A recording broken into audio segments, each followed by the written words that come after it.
जिला प्रभारी बने हैं और हर्षवर्धन जी उत्तर प्रदेश स्तर के नेता हैं और बहुत जल्दी पार्टी को उत्तर प्रदेश स्तर पर बहुत ऊंचाइयों पर ले जाएंगे। इसके साथ ही मैं आपसे एक छोटी सी बात कहना आया हूं। मैं हालांकि किसी पार्टी का विरोध करना, किसी पार्टी को कोसना, इन सब बातों में विश्वास नहीं करता हूं, लेकिन हमारे एक माननीय नेताजी, माननीय ओवैसी साहब की जो पार्टी की बहुत विचारधारा जो है सामने आ रही है, लोगों में बड़ा जो है सुनने मिल रहा है और जो एमआईएम के लोग चैलेंज कर रहे हैं कि आप साबित कीजिए कि ओवैसी जी बीजेपी के एजेंट हैं। इसी कड़ी में एक संभल से एक ओवैसी जी के नेता ने, एक हमारे जो है युवा साथी ने आपकी प्रियंका मैडम को फेसबुक पर धमकी भी नस्लें खत्म करने की धमकी दे डाली।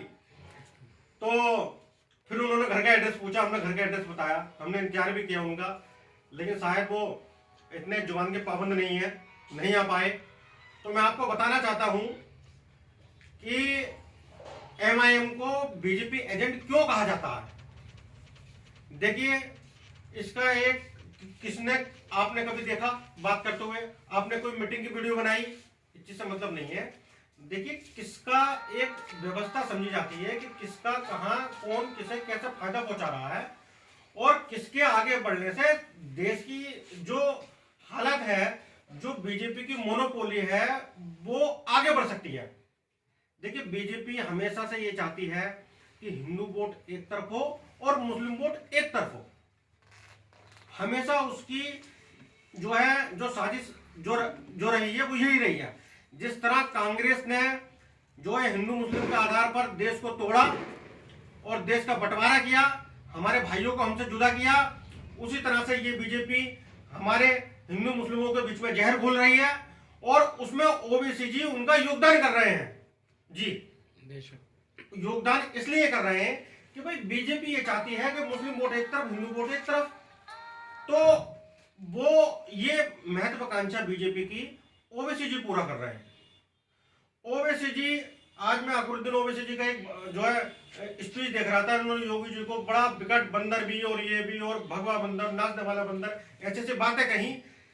क्या आजम खान जी का इतना बड़ा कसूर था जो अब तक जेल में सड़ रहे हैं?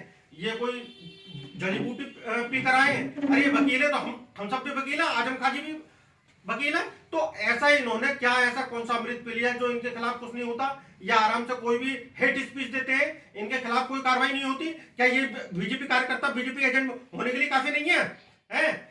उसी तरह से अगर बिहार में ओबीसी सक्रिय नहीं होते और लालू प्रसाद की सरकार जो है आ जाती तो ये गलत होता, वो हिंदू मुस्लिमों की सरकार नहीं होती।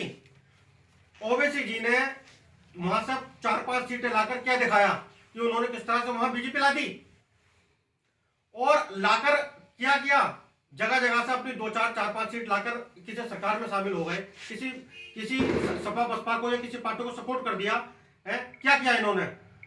तो उसी तरह से ओवैसी जी हमें बांटना चाह रहे हैं और हम जैसे अम्बेडकरवादियों को तोड़ना चाह रहे हैं जो हिंदू मुस्लिम की एकता का परिचायक है। हम गर्व से कहते हैं हम अम्बेडकरवादी हैं, हम किसी मूर्ति पूजा को नहीं मानते, हम किसी देवी देवताओं में विश्वास नहीं करते। हम ये मानते हैं ईश्वर निराकार है, ईश्वर एक है, उसका कोई रूप नहीं है, कोई आकार नहीं है। ये बात हमारे बाप डॉक्टर भीमराव अम्बेडकर हमें सिखा गए और कसम खिला गए हमें कि तुम किसी तरह की मूर्ति पूजा नहीं करोगे, किसी धार्मिक अंधविश्वास में नहीं पड़ोगे और किसी आडंबर को नहीं मानोगे। इसलिए हम हिंदू मुस्लिम एकता को शुरू से ही लेकर चलते हैं। आप देखिए, हमारे बीच में हमारे दलित भी हैं, हमारे मुस्लिम भी हैं, एक तरह से एकजुट होकर काम कर रहे हैं। उस बीच में ओबीसी जी की विचारधारा जो है वो निकलती है।